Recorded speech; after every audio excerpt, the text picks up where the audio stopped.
live with the best father and son team on the internet. It's time for Homie and the Dude. What is up, everyone? This is Homie and the Dude, the father and son TTRPG and MMA podcast. And we are delighted to be here with the legendary Cinderblock Sally, one of the OGs and absolute gangsters in the D&D and TTRPG world on YouTube. Cinderblock Sally, how the F are you?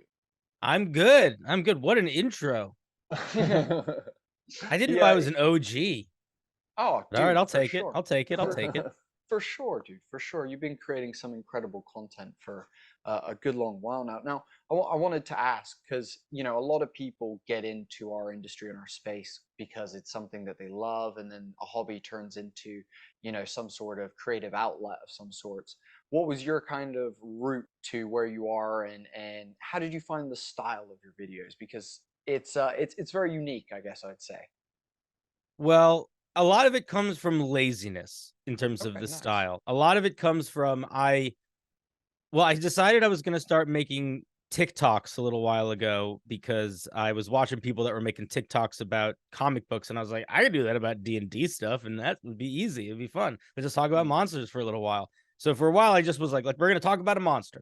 mm, And and I don't know how to do any video editing. I'm learning a little bit, but I know how to use the video editor in TikTok. And I'm mhm. thinking, all right, how do I make sure everybody stays paying attention to me for a minute? Because that's hard to do. Well, what if I just bounce my face around the screen in really extravagant ways every like 4 or 5 seconds? And that was really where the idea came from. Was like I have very few tools at my disposal, but I know that I need to be doing what I can to like maintain attention pretty actively the whole time, and I can churn out stuff about monsters pretty quickly. So that's kind of where it started from. Dude, that's awesome, and I think you know for me as well, the using the tools that you have to your disposal really resonates because we've been doing this for 2 years, and when we first started, our lighting setup was a desk lamp that we propped on some like boxes that we stacked up, and like you really just use in those moments you become very resourceful, and um I feel like it's also becoming a lost skill because if you look at, for example, movies and cinema and stuff, because we have so many advanced tools that help us, it seems like we then rely on those and don't in some ways get resourceful like they did back in like the 80s and things like that, where they were having to come up with new methods of how to do stuff Yeah, yeah. and invent ways of doing it. So I really appreciated you saying that, because that really sits at home with us of just having to work out how to do things and learning by failing on the Mm. go kind of Learning thing. by failing is the best way to learn. It's also a good way to like figure out how to make something genuinely good.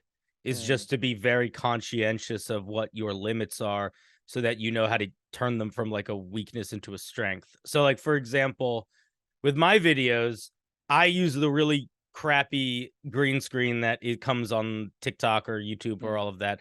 And it's not a good green screen. Like it flickers a lot. It's like, so what I do for my videos is I just lean in. So I like pull my hair up so that it Mm, gets really big and crazy looking so that it very actively flickers. mm, And it's like, okay, this is gonna be a little janky looking.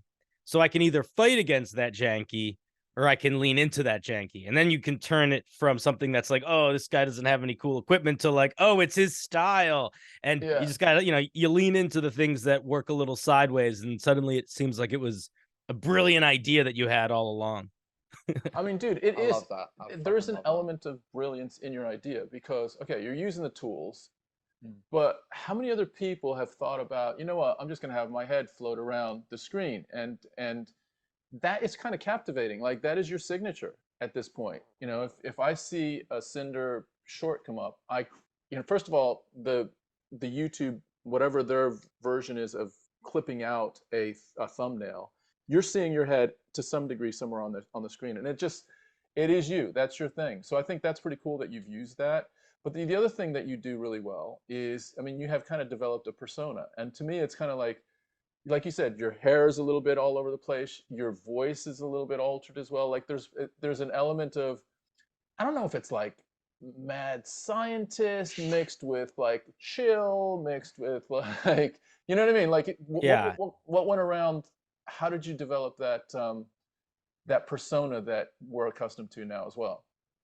I don't know where it started, but it is I imagine that it's like an eldridge Jane Goodall, where it is some other dimensional being that has come to the realm of man and is interested in people and interested in monsters and doesn't really have a lot of like personally at risk involved with them, but is going to like do what it can to like get a little bit involved. So it allows me to be very like judgmental in a way that I think is entertaining, but also uh always sort of from this attitude of like it's a little condescending, but it is well intentioned.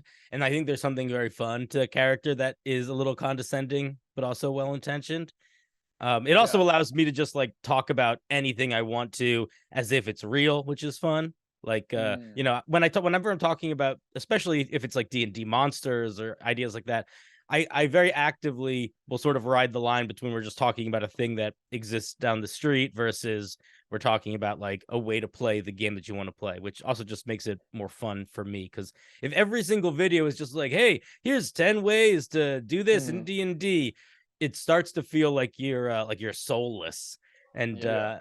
there's an element of like I want everything to feel like, even if I'm giving a piece of advice that like anybody could give, I still want it to feel like it's me. So maybe it's that, maybe it's like a weird desperation to be unique.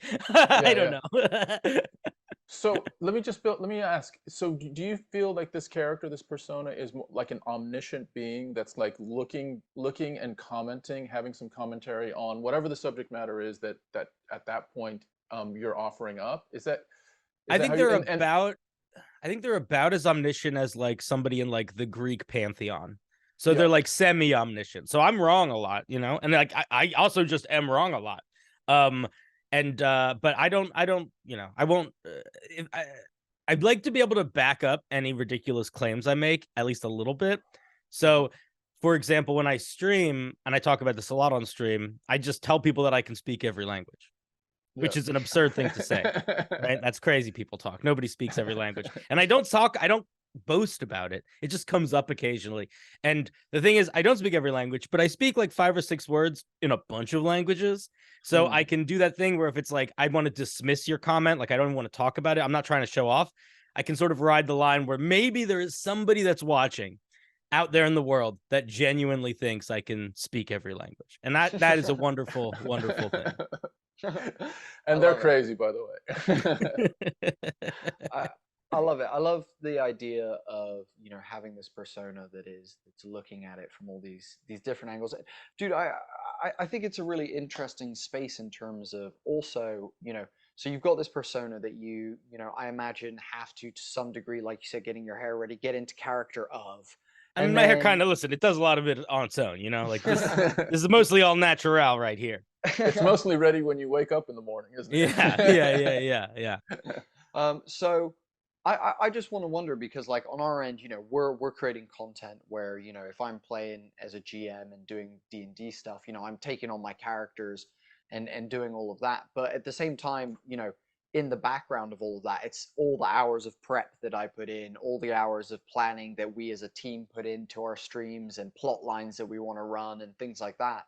Um, I would love to know just because you know you're making content about you know things that are in D&D, and now unless you've been absorbing the books for an extremely long period of time, it's hard to know all of the various facts and things that you pull out in your videos and things that you do state, whether they're wild and untruthful or have a hint of honesty within them.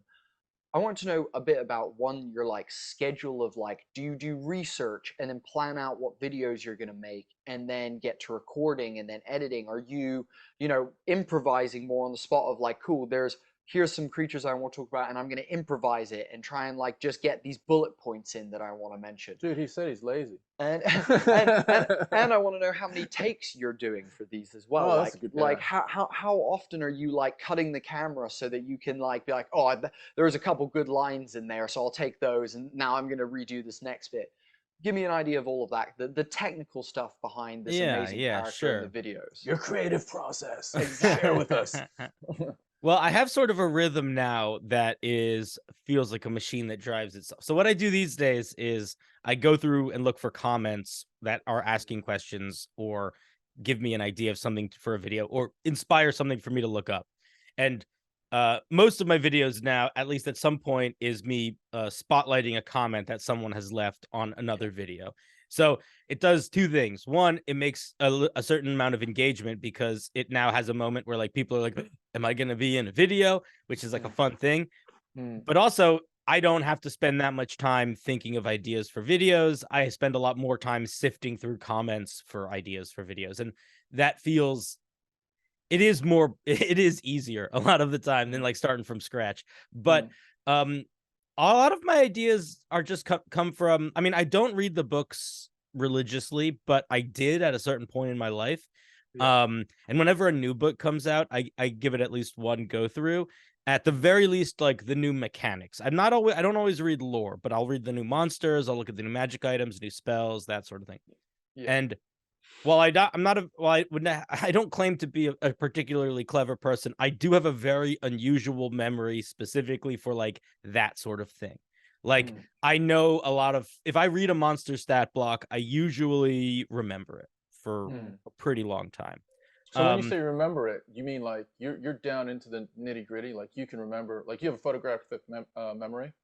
No, I don't think so. It's more like maybe not for like every individual stat, but like if a monster has a unique ability and then I encounter that a unique ability somewhere else in the world, or somebody asks me about something that pertains to that unique ability, I will usually remember which monster has it to be like, hey, you should look at this, or hey, Yeah. this is a thing that was already published that does this. Here's how it works here.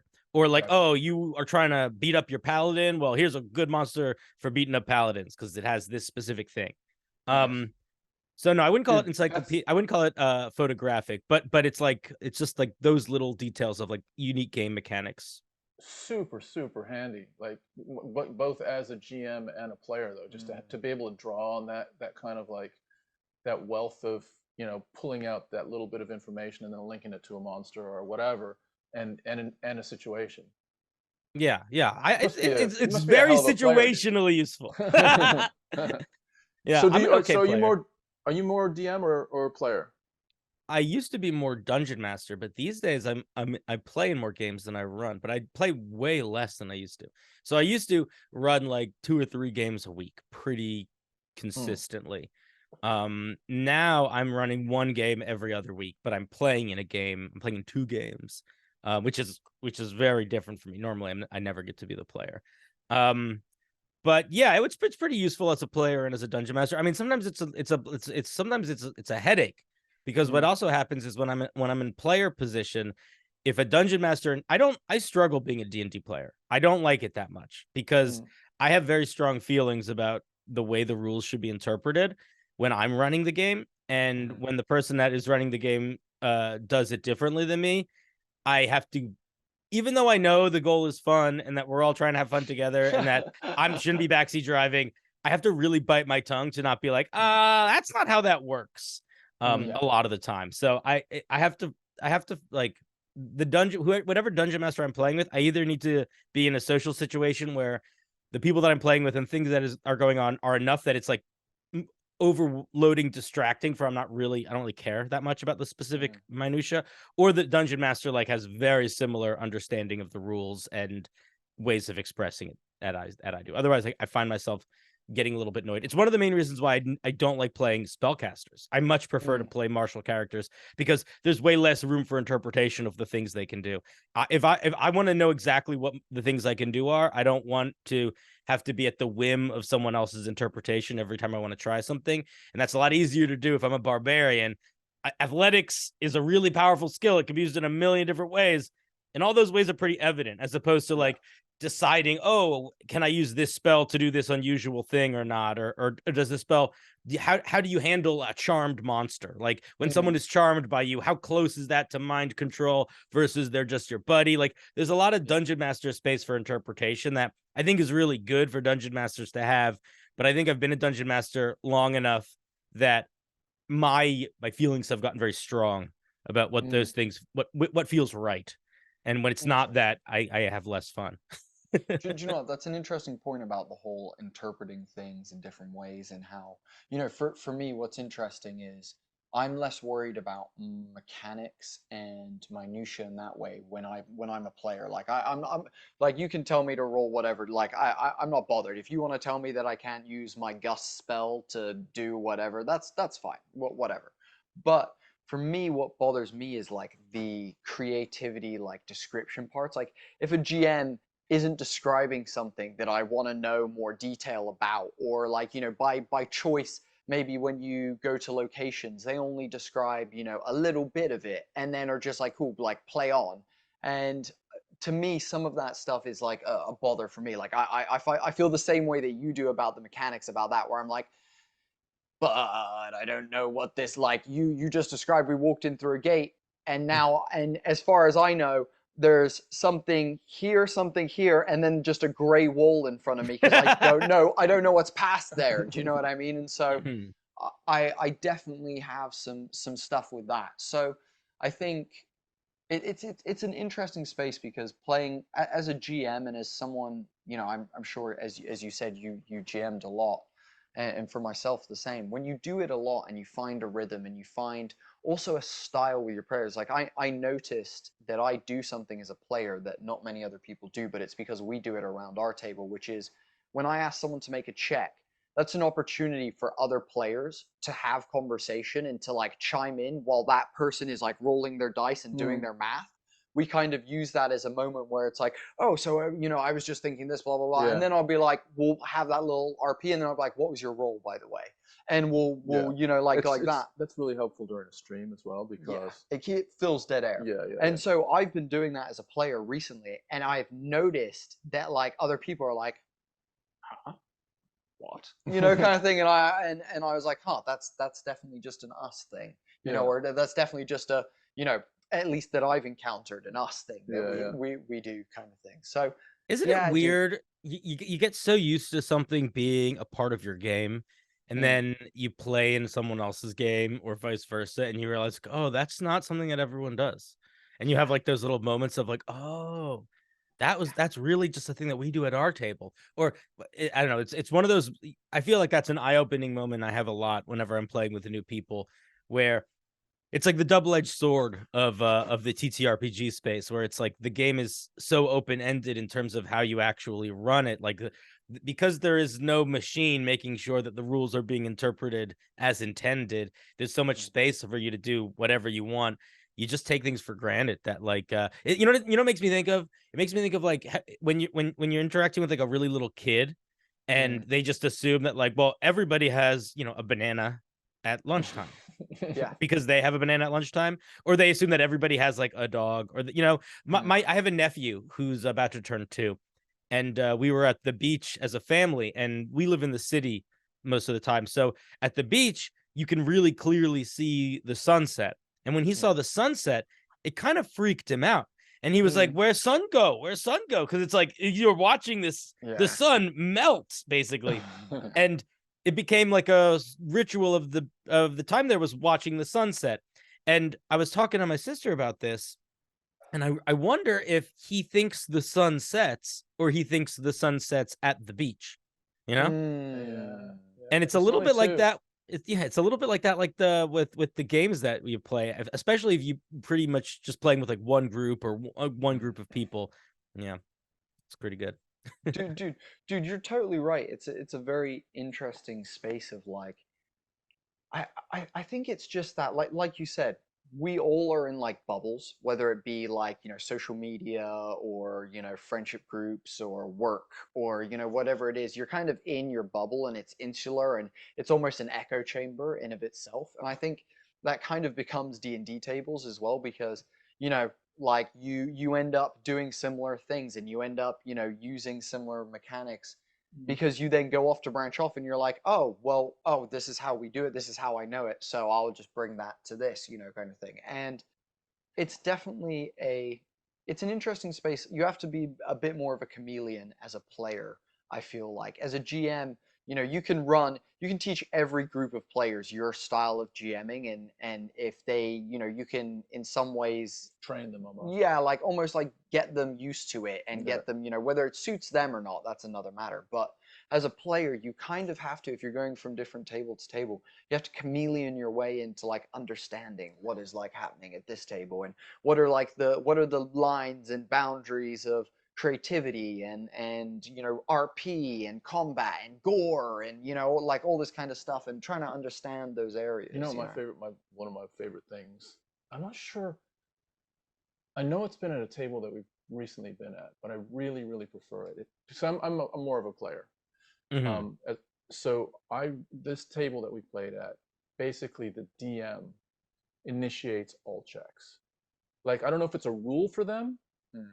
or or it's just the players are really passive and they let the DM do it. But what it does for me as a player is it just allows me to concentrate on RP. It just allows me to be in that space, so that if and then, you know, if I want to do something, if I want to explore something, I'm exploring it as the player, not as Tom, the D&D guy, the D&D player sitting at the table playing the player and using D&D rules while I'm being the player. Does that make sense? Like, Yeah, totally. there's Yeah, layers, yeah. right? There's layers of like of playing, and I like to stay in one layer more than most, which is I want to just be in character as much as I can. I You know, feel so you. that I'm very similar. One of the games I play in is an actual play, and the guy who runs it, his name's Patrick Perini. Very good, very good, cool guy. He has a pretty rich, complex world that we are exploring and getting to know, and all of the other characters have these pretty big backstories that involve different peoples and all sorts of journeys they've been on. My character has no background. I'm playing a golem basically. So I'm mm, basically like a big robot that that at the beginning of the campaign I basically stepped out of a box, and I have like amazing. 2 or 3 little moments of memory before that, but mostly not. And I play, and that is not only that is that how I play him, that is the amount of knowledge I had about the world going in, where I, as a player, have learned about the world through the eyes of my character, and almost all the other players know a lot more about the world than I do. Well, at this point, it's a little bit equaled out, but certainly when we started and for a while, I didn't know anything because I didn't want to, because I like Mm. having that experience of experiencing things as my character experiences them. Um, I think partly because I do have a tendency to get very meta if I know too much of what's going on, Mm. just because I'm always like, oh, that's a troll. Okay, we get acid or fire. And it's like, as a player, I just like, there's too many things that I just can think about like that. So any barriers I can put up, whether it's like through mechanics or the character that I'm playing, I like to lean into. Yeah, it's good Yeah. stuff. So have you had any, sorry, Oh, sorry, go ahead. any like, you know, 2-year old at the beach with a sunset moments as the golem, you know, encountering something perhaps for the first time as that character, and then kind of sharing that with the rest of the players? Yeah. So that my character, his name is Guard. And he's just a giant ceramic golem. He's sort of, I imagine him sort of looking like a Dark Souls villain, like this giant ceramic thing with like a little porcelain face. Mm. Um, and Nice. he has like filigree on him, like a lot of porcelain does, little ornate painting. And there was a moment in the campaign where throughout the campaign there have been like strange things happening in the woods, and there's all, you know, there's lots of wild animals. It's very temperate rainforest esque, and geckos are all over the place. And Mm. at one point, my character sees a gecko up close and notices that the markings on its back are very similar to the filigree that are on my character's chassis. So there was a while where my character was just like, "Oh, I'm a gecko. Like that's what I am." That makes sense. Amazing. And he would, you know, Amazing. so there was a while, you know, there was a moment where he sort of questioned it. And he's like, "Oh, it's probably what it is." So he came back to the party being like, "Yeah, I'm a gecko, guys. That's what it is." I was like, no, you're not. Yeah, yes, I am. I love that, dude.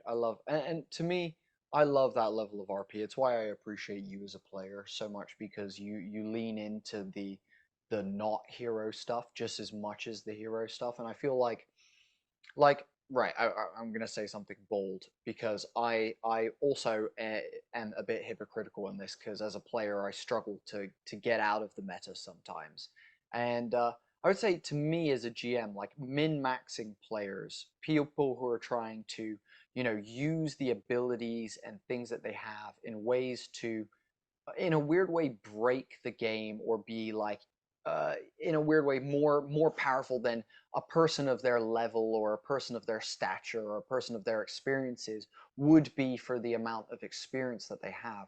Really bothers me as a GM. And like, what was interesting, we had some feedback literally the other day about Sky Zephyrs because we're in the playtest section, Mhm. and someone the other day was like, well, I get more HP the more stations and parts I put on it. So I would just always make sure that I have all the stations and parts I could feasibly have on there based on like the maximum that you can have so that I can have more HP.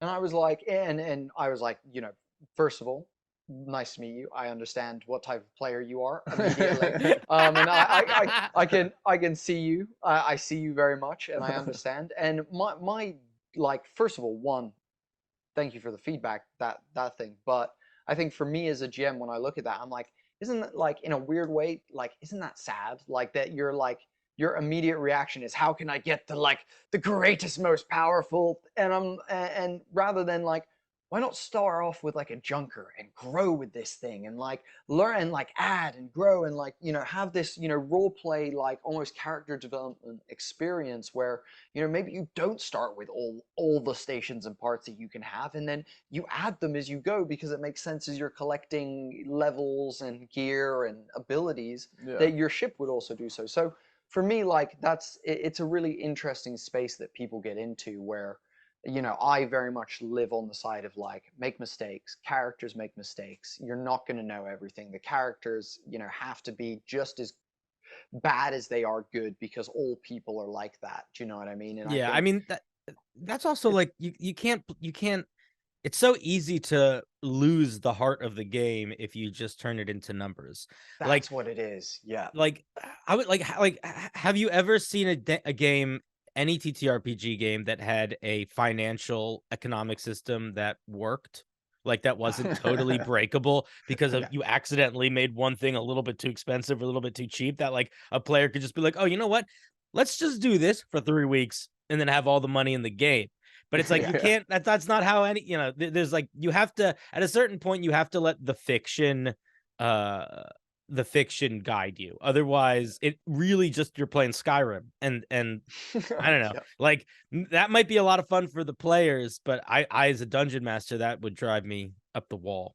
Yeah. Yeah. Dude, Here, I'm exactly the same. let me differentiate though, because there's a difference between min-maxers and maybe that being annoying, and how incredibly appreciative you are and enjoyable it is when, as a DM, you find someone that does something super creative.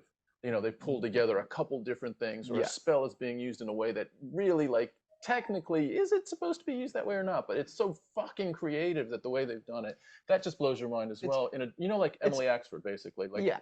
Exactly. It's a fine line of like getting that whole space of going, right, okay, so I'm going to use the abilities that I have to my thing, not to be the best, but instead to tell the story in the most interesting way. yeah. And I think that's the bit that is the disconnect for, I think, me and some other people I that experience that. I think it's okay to Mm, min max even a little bit, like mm. to try to make your character the best at something. Just make it a part of the fiction. Like the Yes. only time Yeah. that it really bothers me is when you lose the character for the gimmick. Like Yeah. if you want to lean it, like, if somebody wants to go, barbarian, paladin, monk, and they have some crazy idea of some weird build where they're going to be, unarmed, smiting and raging and all sorts of crazy stuff. If you have a character idea for that and you are invested in that character and the other players' characters, then I don't care. Like that's Yeah. cool. What I care about is when the only thing that you're invested in is like that build, especially if that Yeah. build does like one thing. Mm. Also, I would, for anyone listening, don't do a multi-class build that requires 3 classes unless you're really, really sure that you're gonna have fun before you accomplish the whole thing. Anything. Yeah. Yeah. Because so many, Yeah. I get so many questions, man. So many people reach out to me and they're like, "Hey, how do I make?" And then they'll list like 3 crazy things, and it's like, well, I guess you could do that by level 10. but like, is that going to be fun before then? Is like the question you need to ask, because most campaigns don't get to level 10. You know, I spend a lot of time working with people on like their homebrew. They design new subclasses, monsters, whatever. And there is this thing that I talk about where it's much more important that your low level features are balanced than your high level features, and that your low level features are doing a lot of the legwork to like sell the fiction of the thing, because that subclass feature that you get at first or second or third level, you are going to be using so much more than whatever the capstone is you get at 14th level. Even if that 14th level capstone or whatever is 15th level, whatever is going to be awesome, you're going to get to use that a couple sessions, maybe. You most likely aren't going to get to use it. So yeah, it's one of those things. And that's such a great point. Interesting. Such a great point. It's a weird world we live in. Everybody wants to be the big, cool, exciting thing. The key is how do you get excited to be that thing before it is that thing, and then become it. Yeah.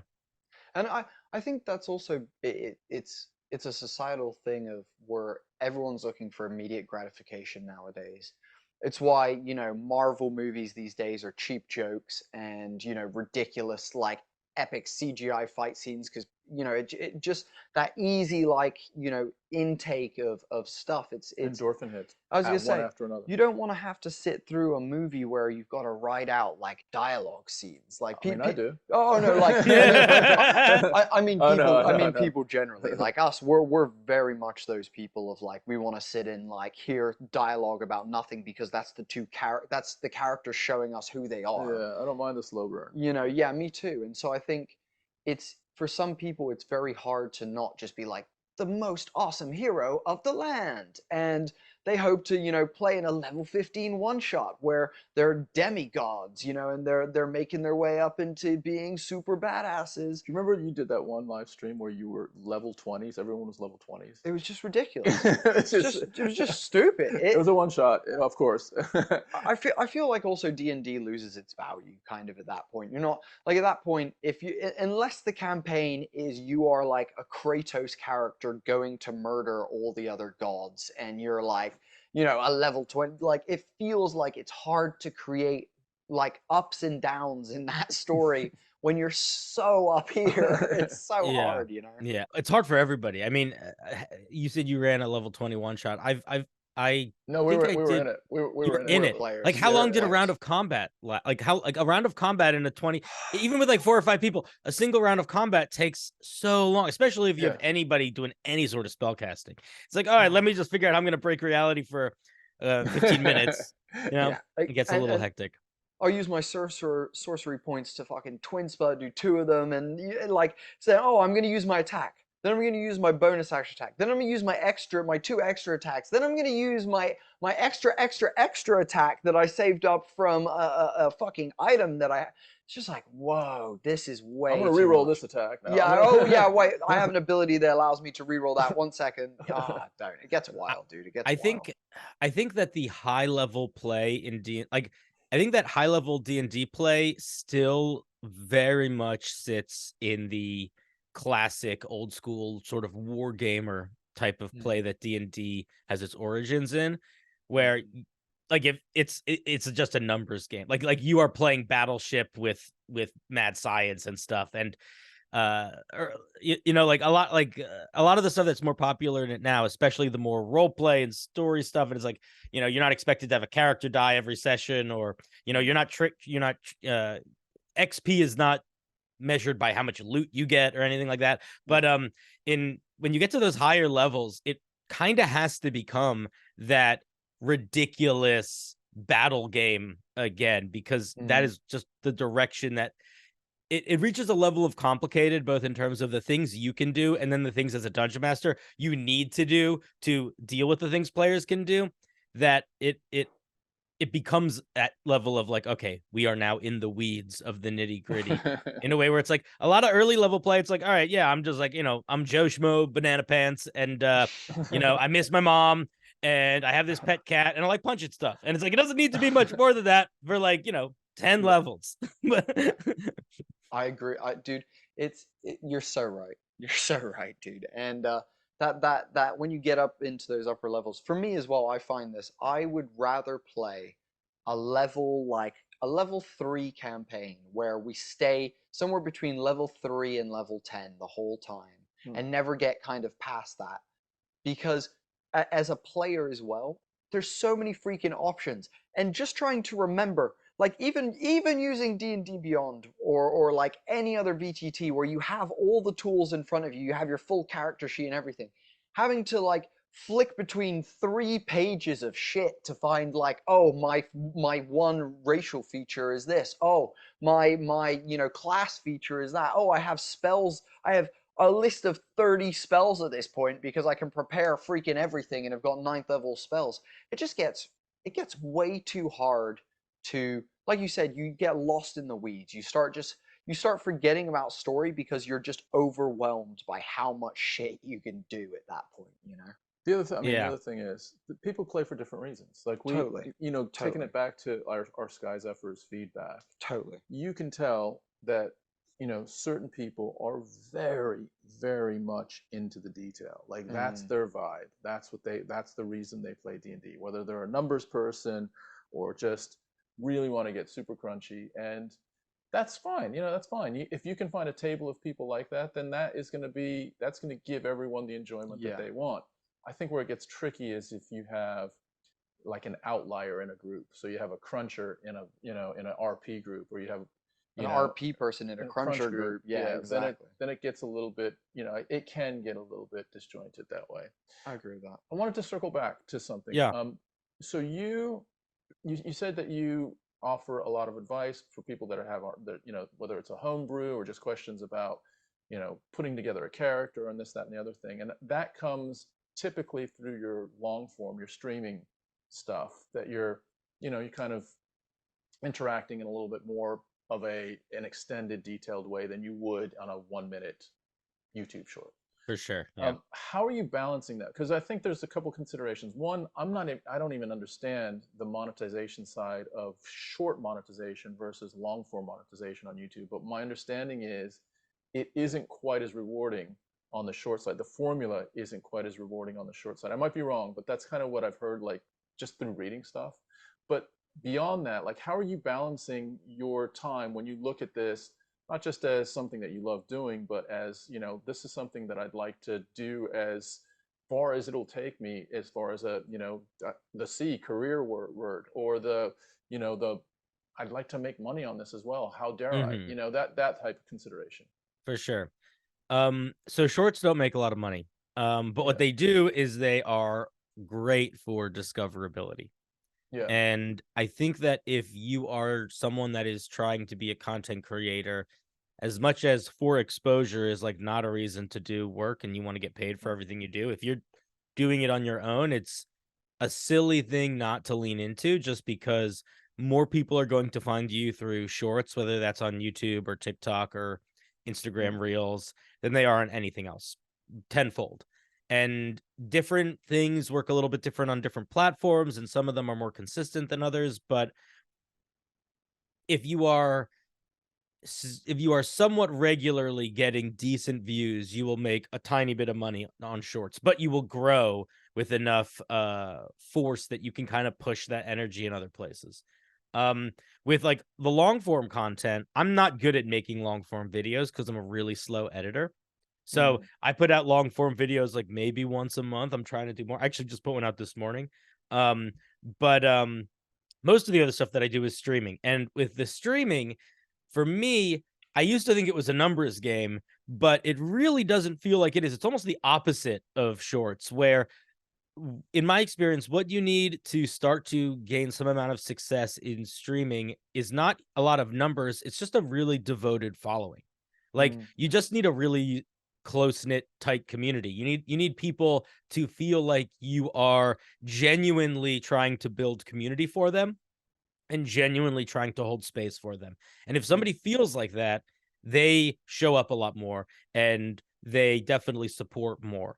And it's surprising, I think, how willing people are to throw you some coin or to, just to try to like rep you out in the world once you accomplish that feeling of like building a community or just making a space that people can feel like they can participate. Most of my streaming is very laser focused on engaging with community stuff. It's almost always I'm doing a call-in show. People are sending me things that they wrote that I'm reviewing, or we're answering questions, or we're working together to try to find something. And I think that the only reason why it works, and the streaming, even though I have, I'm, if I on average get 20,000 views on a short, on average I probably have 60 people that watch a stream like at any given time. I don't know how much it ends up being overall, but like with that big a number difference, I make more money on streaming than I do on the shorts. And it really just comes down to I think people want to support when they feel like that they're helping you like build something that they can really touch and be a part of. And I also think that I'm in a weird spot right now where like I definitely am doing all right, but I'm not a huge creator. So it's reason like people are always surprised if they join my Discord that like I'm in the Discord. Or people, they're usually a little bit surprised that if I'm doing a call-in show, they can just call in and then they're talking to me. There's very little barrier to entry to for me to engage with people. And I think that the more that somebody can do that, the more that they can find ways to comfortably connect with the audience, whether that is personally or through more of a character. People really respond to that. It's not great for numbers in terms of getting more followers, but it is great in terms of getting that devotion. And I do think that for anybody that wants to do this thing professionally, if you're not a crazy good dancer or like have like a slugs in your brain and you can just make garbage all the time, you need that devoted community. Do you know what is interesting? We've been doing all of our stuff for a while now, and with the TTRPG stuff, we've had a less consistent following than actually with the thing that we do far less, which is once a month we do a UFC live stream where because Tom and I love MMA and we love mixed martial arts and have been watching it. I used to do martial arts and we've been watching it since I was, very little together. And we do like a live commentary on that, and we have the most consistent audience base of regular people that keep coming back, and we say to ourselves, we're like, why do they keep coming? What are they seeing? Like what in the hell are they like? It is literally them watching us watch the UFC. And then we're chatting shit, and on top of all of that, we're chatting shit. It's the UK, so it's 3 a.m. here for us, and we're tired as ass. Usually it's a Saturday, so I've been out with my friends drinking, so I'm drunk and a bit of a nightmare, and we're all like, I don't know what they see, but we have this consistent audience base, and I'll tell you what, like Tom and I have circled the drain of should we stop the UFC streams so we can have more free weekends to allow us to, recoup energy so we can put it into more of the TTRPG stuff. And the amount of times that we've gone around and gone, but, one, we'd be watching them together anyway.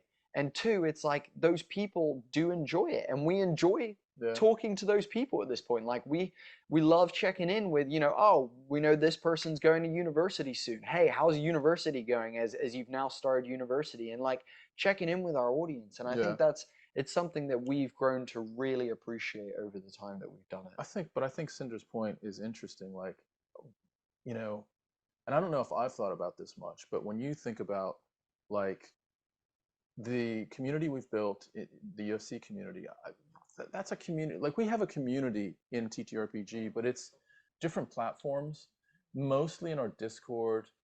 We've just had this Kickstarter, so there's people that really engage with us on this Kickstarter about the content, but I consider them now coming into our community, getting to talk to us through whether it's texting or email or comments on the Kickstarter or whatever. And there's definitely food for thought in us maybe doing some more streaming, like some, like you said, like your stuff is really engaging. You're absolutely like, and I'm curious about your call-in shows. Do you ever get any like spammy stuff on call-in shows? Oh yeah. I'm not listen. I think I've had to hang up slash ban people very quickly, like 3 or 4 times. In an ideal situation, I would have like what's the word? Like A a moderator. mods come in Yeah. and like sort of go through and make sure there's Filter no people. funny business. And sometimes I have a Yeah. mod or two available to do that, but I'm not paying these people. So it's like if they want to, they can, but I feel like it's not fair. I don't feel comfortable being like, "Hey guys that already like give a lot of their free time to like moderating this community. Do you guys want to like commit 3 hours now to like screening phone calls?" I Mm. do think that at a certain point I will need to do that in a way where it's Mm. like, okay, we got to figure out a system here. Um, but usually I put up uh like little barriers to entry can go a long way to prevent people from trying to like mess with you. Like so for example, I've done call-in shows before where I had literally a phone number that you called.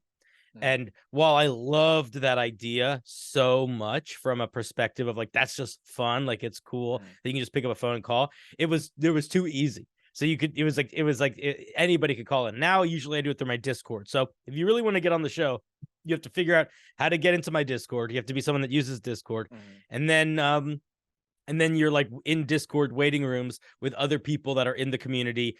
And usually you can like look at someone's name, and if you don't know who they are, if they have no information on them, you can be like, all right, this person might be, we gotta like you can be prepared. Mm. Like if you're Yeah. quick on the draw, nobody can really do anything because you just hang up on them really quickly. Yeah. But yeah, it's a little bit of the Wild West sometimes. But I don't know. Yeah. I feel like there's it's a part of the world. We people be crazy. Let me ask you this, because are you using the Discord stage channels or whatever No, it's called? no. How are you doing the call in and having people muted? Are you then like making it I so that when people come usually in what they're I so muted? yeah, everything I do is stuff that I have seen people do that are other streamers. I don't know if it's the right Okay, way to do it. It's just I've seen other people do it. So like for example, I teach built me, my teach me. Discord around there's a streamer called Cardboard Cowboy. He's Hmm. a Twitch streamer. Very, very talented guy. His streams are kind of otherworldly and amazing looking, where he basically has created sort of a live action cartoon that he exists within. Amazing. It's incredibly well done. It's the kind of thing where you're watching it and you're like, you have to remind yourself that it's a stream sometimes because there's like Mm. music videos and stuff where it's like it's very cool. But I basically organized my Discord from like how should I set up the rules? How should I set up roles? That sort of thing, Yeah, based off of his. Because I was like, all right, that guy's figured it out. And then yeah. there are a bunch of streamers that do call-in shows. Most of them I feel like are more like on the e-girl side of things, where they do like call-in dating shows. Um, but some of them are like, they're huge streamers and they'll have like thousands of people watching. And the way that most of them do it is that you will have a chat room that you are in, and then Mhm. you'll have it's private, and you'll have an open chat room that people can go in as guests, or maybe you'll have like Mhm. tiered open chat room, so it's like the waiting room kind of filter through. And then when somebody's coming on, you pull them into the private chat room. Oh, that makes a lot of sense. Let me ask you this. Are you keeping everyone muted in the like green room chat room, or are No, you I just don't care. letting that chaos No, fucking they can do happen? whatever they want. I don't care. The thing Cool. is, it's I don't have that wild of a community, and I have an active enough community that if there was ever an issue, if there's I don't think it's ever happened, but if there ever was an issue where like somebody came in and was just like screaming and being like just like obnoxious, very quickly a mod would just ban them. I'm pretty sure. Yeah, I don't think it would be yeah, a huge concern.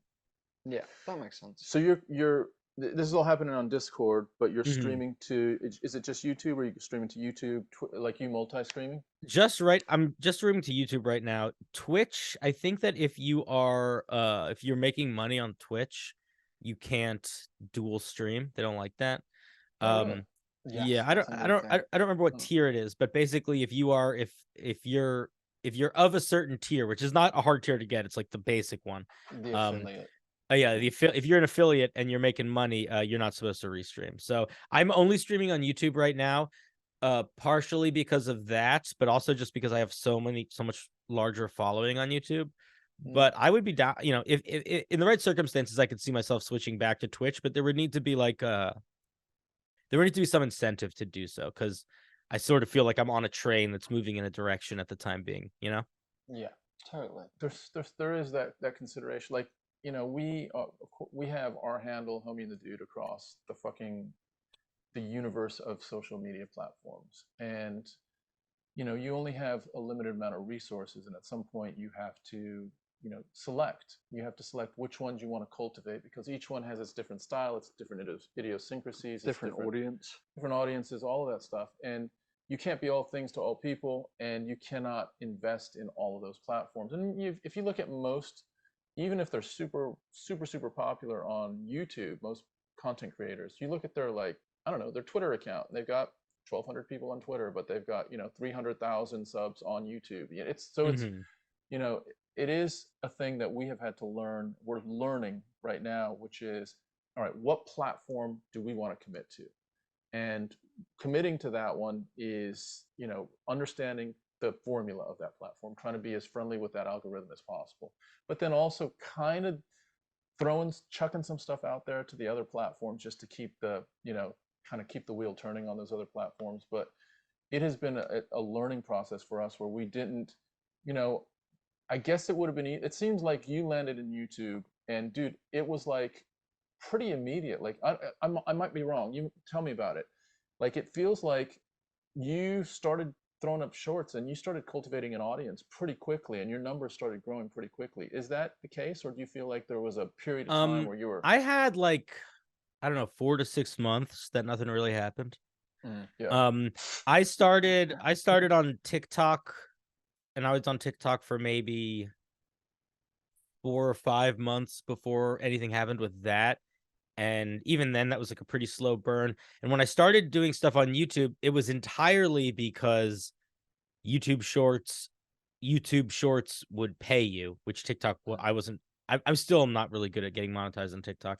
Um, but and my initial goal with TikTok, with YouTube, was I just need to get to the bare minimum to get my channel monetized. That was my initial Yeah. goal. And my initial goal wasn't even to mostly do shorts. It was just like, shorts are a shortcut to get a channel monetized, because Yeah. they really inflate your views and your audience and your hours watched. Like, they help you hit all of those metrics very quickly.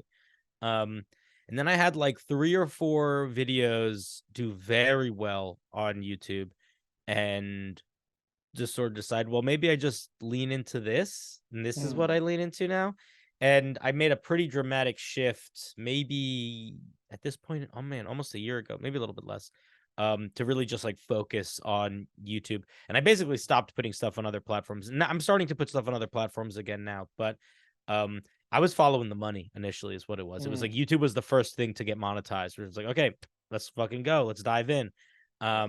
But I think that it was definitely an uphill battle. That being said, I think I hit the my stride at a moment where YouTube was really pushing shorts also. So I think there was like an algorithm lineup that was very helpful for me. Because I've seen it, and I think I've seen this with a lot of creators, where it's like they sort of rocketed up very quickly and then sort of petered. And I'm sort of, I think, in a peter at the moment as well. And I think a lot of it just has to do with, there was a while where YouTube was like, this is how we're going to defeat TikTok. So they were really doing everything they could to encourage people to be putting out shorts. And there's nothing more encouraging to make a short than to get a bunch of views. It makes you go like, oh, I could do this more. As soon as you get a bunch of views once, you're going to try to do it again. Yeah, it's true. Yeah, but it was. I mean, listen. I think I've had more success a little bit more quickly than certainly some other creators. But I also think that, I don't think I'm doing anything particularly that special. I think, if anything, the only thing that I'm doing that is special is that I'm very sort of what we were talking about earlier. I'm very aware of where my strengths are and where my weaknesses are, and I'm very consistent in the way that I present. So, like, if you are trying to make yourself stand out, the question that you have to ask yourself immediately is, very honestly, what makes you different than the thousands of other people that are doing the same thing? And the truth is, probably not that much, right? Like, listen, we all want to be special people, but are any of us really that special? I don't know. So then you're like, okay, so like, what can I do to overcome the fact that, like, I'm one of hundreds or thousands of people that are trying to do this? Well, let's think about what I'm good at, and let's think about the people that do well. And the people that do well are either like very attractive or have really, really sharp, quick editing, um, or are connected to some other people in the industry. And it's like, okay, I don't know how much I could do any of that. I think I could do the quick editing though. And I also feel like if you watch any somewhat successful creator, you can always tell you're watching one of their videos almost immediately when it starts. Like you don't need to figure out who it is. You get like they have a sound, a feeling, a vibe. So one of the things I started to doing is I just decided I'm only going to use classical music as background music 99% of the time. And I'm not even going to use that much different. I'm going to pick like 4 or 5 classical songs that kind of can fit different vibes. And that's what I'm going to do. And it's like, okay, so there's like that's another element of like, okay, it makes it feel like it's my thing. It makes my thing sort of stand out. And then also like just, putting like any amount of like social public embarrassment aside, like you're making a TikTok or you're making a YouTube short, like people want to see, they want to see you make a goofy face and talk in a funny voice. It's stupid because it's like very gimmicky stuff, but it is a lot of that gimmicky stuff that I think makes the difference between, 30 people watching your video and 30,000 people watching your video. Yeah. There's a lot of creators that I see, and I don't see it as much on YouTube. I see it a lot more on TikTok.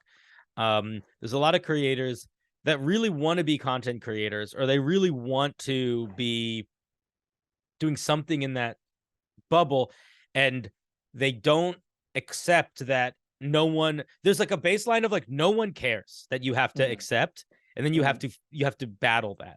And if you go into any sort of content creation under the assumption that anyone cares, like you're gonna fail.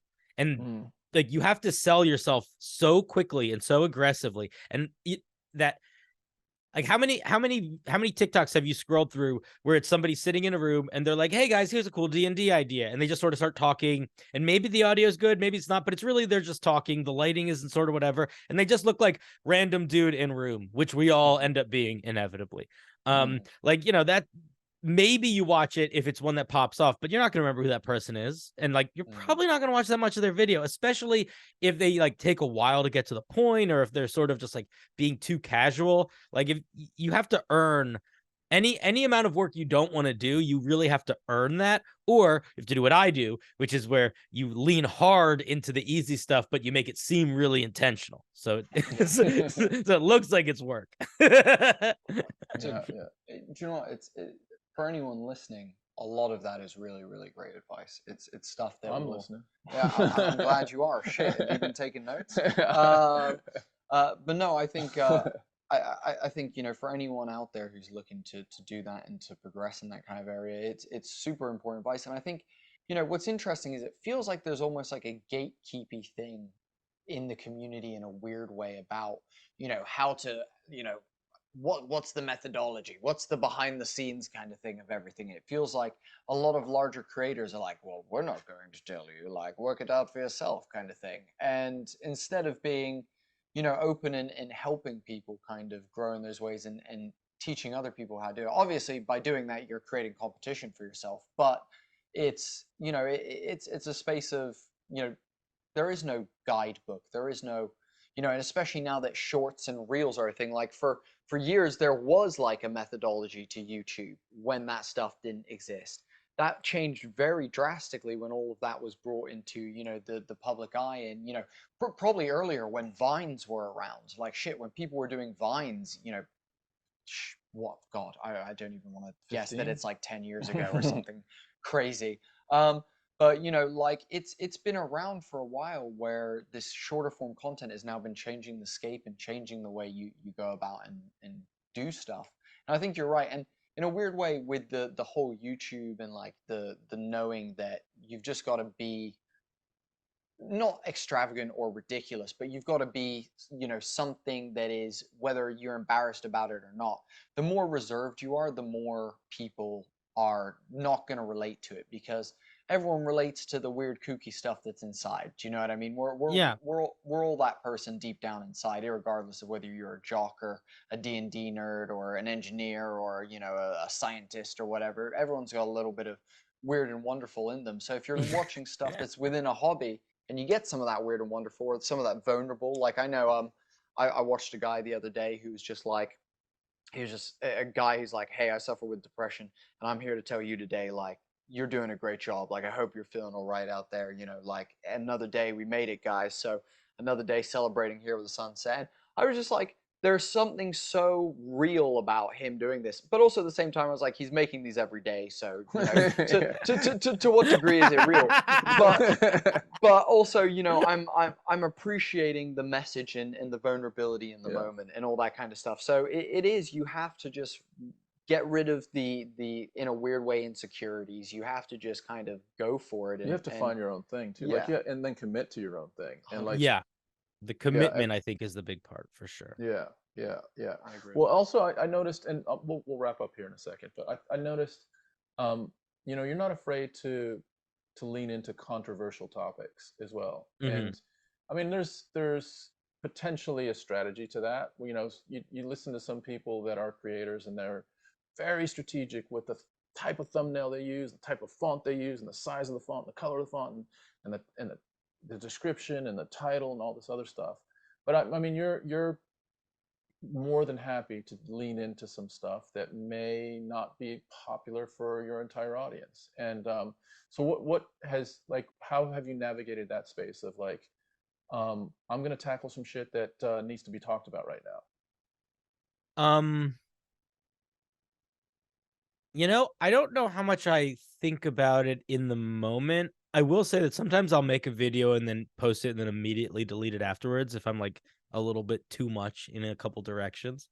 But I do think that that whether it's like if I'm talking about something that like I care about, that's like I don't really talk about things that I personally care about that much. I talk about things that I more ideologically care about. But I also think that even with that, I don't know. It's weird because I'm not used to being a content creator, and every now and then I'm like reminded of the fact that I have influence. And when I am, it feels like sometimes you need to do something with that other than just like tell silly jokes. But even then, I don't know. That feels very pompous. Like who cares, right? Like I'm just some fucking guy. But there is an element of like you know, sometimes you see somebody say something so stupid or so like so ignorant or hateful that you're like, I need to use this as like a teachable moment. And if I feel like it's a situation where I have the tools to do that, I will do that. I'll also say though that whenever one does that, they bring a bunch of vitriol. So like I wouldn't recommend doing that unless you are really okay with you know, some monsters coming out of the woodwork to give you a hard time, or for people to just like shit on your opinion, which I guess people are always doing in D&D stuff anyway. It's true. It's very true. All right, let's do the shit on your opinion part of the podcast. What's your take right now? What one take, whether it's around playing the game, around the community, around WotC, around, you know, other streams, something that you feel is like been on your mind, something that it's like, whether it's controversial or not, or something you want to celebrate. Yeah, like a hot take. What, like, currently, right now, that you've been thinking about that you'd like to share? I don't know if this is like a current thing, but it is something I think about a lot. I don't think that there's a lot of people say that like martial characters get really outclassed by spellcasters at a certain point, and I just disagree with that. I don't think that's true. I think whenever you're facing that situation of being like martial characters aren't as good as spellcasters, you're dealing with usually a dungeon master that is not giving enough challenges or is giving the players too much space to do what they want, as opposed to building something that has like more of a struggle to it. That's probably the hottest take that I have. But dude, that's hot. That's real hot. I don't know. I think I'm excited for one D&D. I don't know if that's a hot take. I haven't read a lot of it yet, but like the bits of rule changes that I've read that I have looked at, I think are really fun and interesting. And you know, I started playing D&D in 4th edition, but I knew so little of the rules that when we switched to 5th edition, I didn't really know that we switched edition. Like I didn't own the books yet. So I was just like, oh, I guess I didn't understand the rules that well those other couple sessions we played. So this is the first time that I feel like I have like an understanding of the rules, and I am watching new rules being looked at and implemented. And so maybe there's like a level of like excitement there because I've just never experienced that before. But a lot of the things that they're changing, I think look pretty cool. And I'm like, all right, that sounds fun. I'd try that. Like I like a lot of it quite a bit. That's probably my hottest take. I don't know. Is that a hot super take to interesting. like one D&D? I mean, probably these days, after everything that went down with WotC over this year, I could imagine that would be, you know, an interesting one within the community. To publicly state it, I think it is, because it's not popular to be, you know, to be like, yeah, they're actually doing this right. You know, people are just like, you know, these days it's just like Burn everything, the but yeah, burn establishment. everything about them and not pick and choose. Like, yeah, they do suck at this, but you know what? Let's give them credit for this. They did this right. They're doing this okay. They're trying on this. They're improving on this. So. Do you know what, as well? I want to just talk about the martial spellcaster thing because I very much agree with you. I feel like as someone who is now currently, and I feel like every time I play, I'm like, Bodhi, don't just play the guy that swings the sword again. Don't do it. Be something different, you know, kind of thing. But for me, when I play a spellcaster, I feel like I'm like, and I cast my Eldritch Blast, and because I've described what that looks like in an earlier session, I doubt that my spell would have changed its look in the way that I cast it would have changed very differently between, you know, like a couple of levels. Do you know what I mean? I don't feel like that would alter it. Now, don't get me wrong, like upcasting and things like that might alter things like that, but to me, it feels like you end up being like, and my character takes the same white stance that he has done 30,000 times before this, and he's going to wave his hand in front of him as smoke follows it, and then he's going to sha-ta-ta-ta, like, you know, and so I feel like that gets really boring, where I personally feel like I can punch you a million different ways. Like, I really feel like I can punch you a million different ways that and every time I can punch you in a way that you've never heard me punch you in that way before, because there's 1,000 different angles, 1,000 different things I can jump off, 1,000 different things that I can distract you with before I punch you. Like, there's a million different angles that I can go with that. Same with like swinging a sword or doing any sort of like martial attack. I just feel like there's so much room, and especially because spells are dictated by a description and what they say and what they do. With martial attacks, especially unarmed attacks, which are just complete, there's not a fucking thing written about them anywhere. But, you know, I feel like even with swords and things like that, it just says, do your hit, do your damage. It's like, well, cool, I'm going to hit you in this way, and when I do it, I'm going to slice your, like, left hand off because I did enough damage to, you know, kind of thing. And so I definitely feel like I agree with you wholeheartedly. I like spellcasters are cool, and they often come in clutch, is what I would say. Without spellcasters, I feel like martial characters wouldn't have the hit points, the you know, last minute counter spells that save the, you know, all that kind of stuff. But at the same time, if I'm gonna describe something and I'm gonna play a character to like maximum ability, get me doing martial stuff, because it will be so much better than me describing the same fucking boring ass spellcasting routine every time I cast. And like you said, I've had the same fucking cantrips from level 1 all the way through to fucking level 10. So of course I'm just going to be doing the same spells 1,000 times, you know? Well, also, I don't know, like so with martial characters, you're either going to have a very high strength or a very high dex.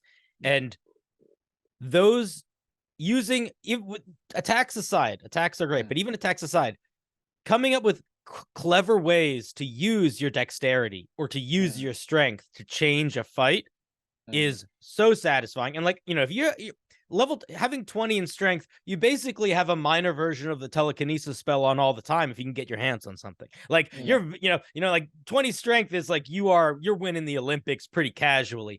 And it becomes a situation where you don't have that many tools, but you can use your tools in so many circumstances where, like, wherever you go, any room you enter, it's like a different challenge. Cause like, what's in here? What can I do in here?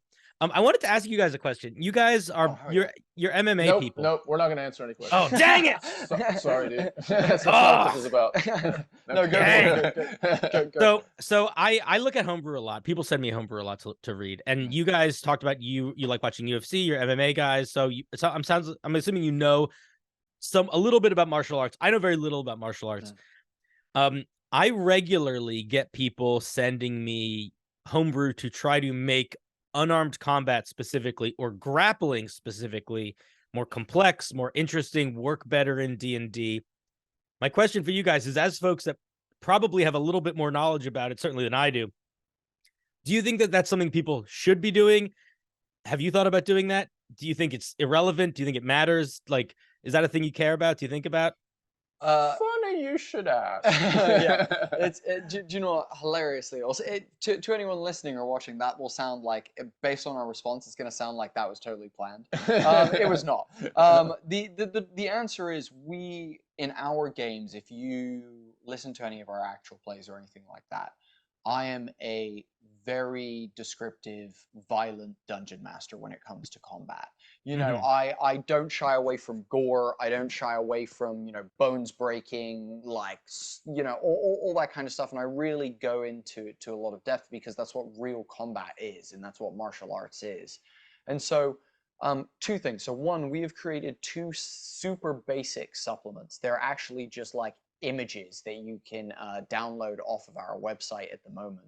And they're called our Unarmed Combat Evolved supplements. Now, they just modify Unarmed Combat ever so slightly to give you a threshold range to get more awesome abilities from doing certain unarmed strikes. Now, we've also, for people like yourself who say that they don't know much about martial arts, we've given you a list of options of things that you can do. And we have Unarmed Combat Evolved 1, which is a bit more basic. It's like, you know, palm strike to the face, jabbing punch, you know, like knee to the body, you know, leg kick, you know, things that are more what we would consider standardized forms of attacks that one could do as an unarmed striker. But we also then have Unarmed Combat Evolved 2, which is like, we have the Vulcan death pinch. You know, we have a groin, we have a, you know, a groin kick, we have a disrespect slap. You know, we have like, you know, all these different things. You see, he did that back. Yeah, the disrespect slap. And you know, we had all these, you know, fun ideas, and kind of created this super easy supplement for people who don't really get it to use. Further than that, we have behind the scenes, and we will release it at some point. It's something that we're like building to, as we have a bunch of other projects that we want to complete first. But we have written about 90% of a mixed martial arts class for Dungeons and Dragons that involves it's currently, we haven't worked out the grappling subclasses yet, because grappling becomes hard to keep it authentic based on how D&D's rules work. Well, that's the thing. It's like, so how do you do submission against a monster? Like, you, or like, even if you can make it work mechanically, it kind of, it breaks the action. Like, it sort of breaks the game a little bit, because that's the whole point. Like, the whole point of that is like, you can just end things. And it's like, is that what you want the game to? I don't know. That's something I was thinking about a lot, because submission is one of those things where it's like, it's just a different game. Like, it's almost becomes like you have to decide it's a different, like a mini game or something on top of the main game. So what I would say is, so we are going to at some point work out a system that is true to the form of jiu-jitsu and wrestling and sambo and those very, you know, very grappling heavy styles of martial arts, and we will create something that will suit that for sure, because it's something that we're super passionate about.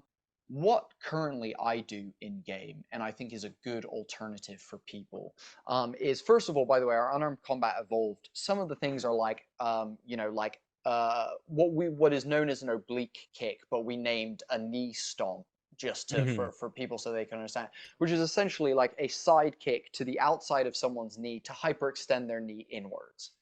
That, you know, ability in of itself requires something to have a knee. So we've written, must have knee.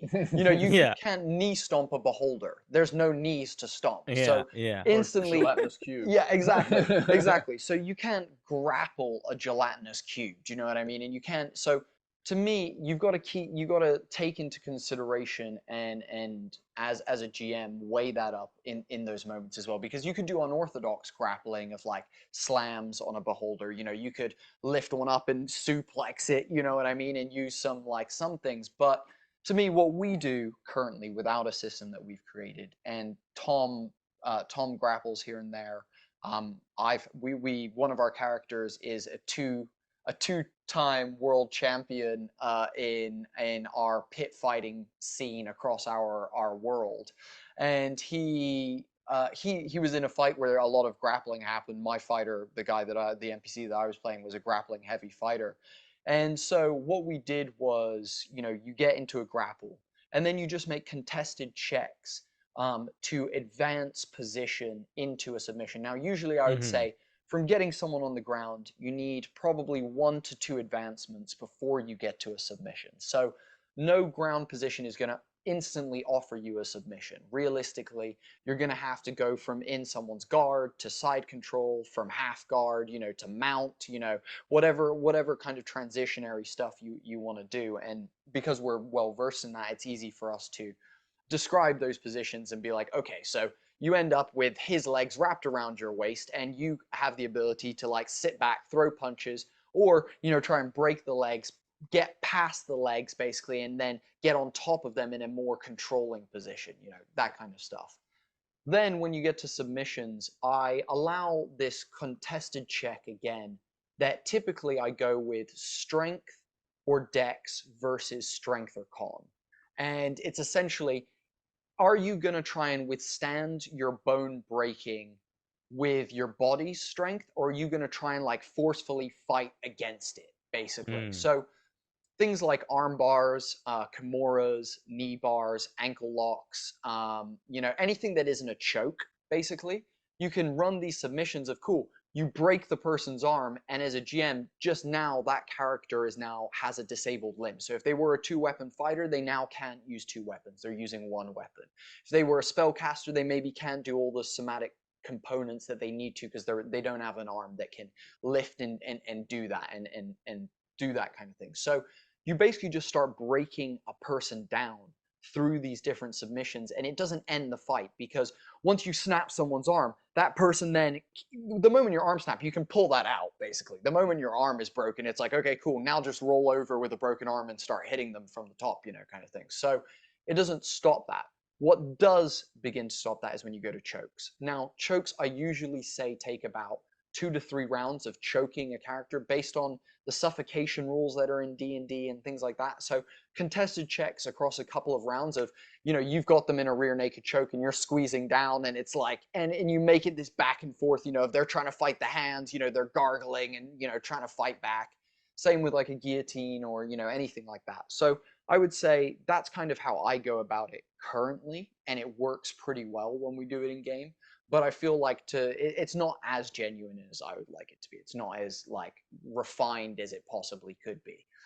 But the class that we have made is a beautiful class for striking. We've got like a kung fu subclass that has like a barbarian has what's it called, the totem barbarian has multiple choices within that, so you can choose different crane style, tiger style, at different levels. We have a Muay Thai class that is very defensive, using shins and elbows and things like that. And we have a boxer as well, so that you're coming in and doing the old bob and weave kind of situation.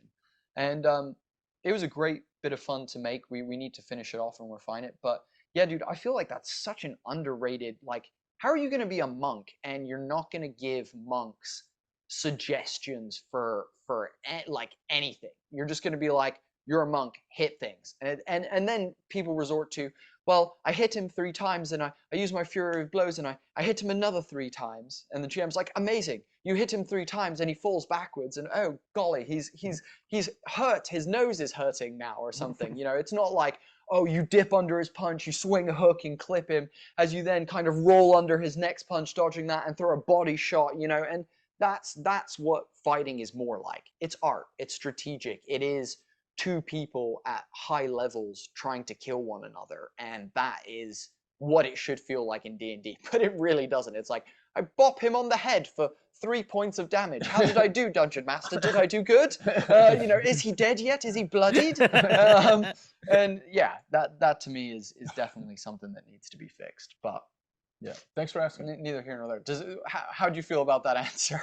That was great. I feel like I got some things I got to think about for some future games I'm gonna run, because I think about that a lot. Is like specifically what you just said towards the end, also like of like what's the difference between like punching somebody in the nose or like kicking them or any of that. It's like mathematically in terms of the rules, nothing. Like it's like you can kind of go in a couple different directions. That was very interesting to think about. I like the idea of the like level of tiers of contested checks to like accomplish different positions to try to get to that like final takedown. I think that's very cool. I like that a lot. Yeah. Awesome. Well, dude, I hope it's something that, if you pay a grappler, something that you could suggest to a GM or something like that. But honestly, dude, we'll send you our combat. Yeah, as well. yeah, we'll get that over to you as well, so you can check it that out yeah. for sure. But yeah, dude, I fully agree with you, and I appreciate you asking that as well. As martial arts people, it's not often I get to really dive in, other than when we play D&D, and I'm like, and he punches you in the throat, and now you can't do any of your spells. No verbal components for you, motherfucker. Like, shut up. You got 2 rounds of silence. If you look at the Venn diagram of martial arts and D&D, it's the part that overlaps is really, really tiny. But we had a funny story. We were lucky enough to have B. Dave Walters on the podcast, and we kind of knew he had an interest in martial arts. Dude, that podcast was 80% martial arts, and like and it was during the WotC like controversy as well. So there's a lot to talk about with regard to D&D. We didn't get to much of any of it. We were just literally just basking in each other's love of martial arts, which is pretty cool. Yeah, it's a nice space to be in. But dude, like, first of all, thank you for that hot take. You unlocked some good conversation there, and I appreciate that thought process as well, and agree with you massively. But what we're gonna do is we're gonna round it out here, dude. We appreciate you coming on and taking the time to talk to us. Honestly, this has been such an amazing conversation, and you're an awesome creator who is out here for the right reasons, having a great time, and creating amazing stuff for people out there, as well as supporting an awesome community. So thank you for helping us with our Kickstarter. We really appreciate you massively for that, and we'll circle back to you when we do our next one for sure. Yeah, please do. And no, otherwise, just dude, thank you so much. And like I said, this has been a freaking pleasure. It's very, very funny for us. We seem to always go, oh man, when are we gonna get that guest that's gonna be we're not gonna like vibe with? It's not gonna be great. But again, dude, from the bottom of our heart, cameras rolling and all. Thank you for this. This has been a really lovely conversation. Of course, yeah. No, you guys are great. You guys have been great. This has been a lot of fun. A lot of fun. Thanks, dude. I appreciate that. Now, final thing I wanted to hand over to you before we round this out is let people know where they can find you on social medias. I know you've mentioned some bits. What's your and do you have any projects coming up or anything that that you're working on that you want people to specifically go check out? Sure, yeah. I'm Cinderblock Sally on all the stuff that matters on YouTube, Instagram, TikTok. I think my Twitter is something else, but I don't remember what. Whatever. If you look up Cinderblock Sally, you'll probably find it. I'm gonna be at PAX Unplugged coming up in Philly in December. Oh yeah. So if anybody's gonna be at PAX, feel free to come say hi. And I just put out a new video. I don't know when your podcast will come out, but I'm trying a new thing because I've been doing a lot of talking head videos, and I'm like, I want to do something that feels more creative. So I made basically an 8-minute butt joke, basically, where there's like it's like a bunch of little vignettes from moments in fantasy world, D&D worlds that like maybe wouldn't be on the camera or maybe are happening just after or before the adventure, with stupid characters and a lot of butt jokes. And we'll see how it goes. But if we want to check that out, that's out there now. I think it's called An End to Everything in RPGs. It's a new video out there. Amazing. We love that. Absolutely awesome. Well, we've been Homie and the Dude, the father and son TTRPG and MMA team. Thank you everyone for tuning in. If you've enjoyed this, check out some of our other podcasts, subscribe to the YouTube channel, all that good stuff. But for those of you who want to know more about Sky Zephyrs, the thing that we've been talking about, we just released a Kickstarter, and you can go and pre-order the V2 hardcover and V2 PDF right now through our website. It is a vehicle combat system for Dungeons and Dragons 5th edition that is nice, refined, but complex, and gives you the ability to modularize exactly to fit your world and suit your style of game. We're currently in the public playtesting phase of it at the moment, which is very fun. Looking forward to writing V2, and we look forward to getting that out to you guys as soon as it's ready, probably towards the end of November time. But thank you guys so much for watching. We really appreciate it, and we'll catch you guys in the next episode. See you then. Thanks, guys.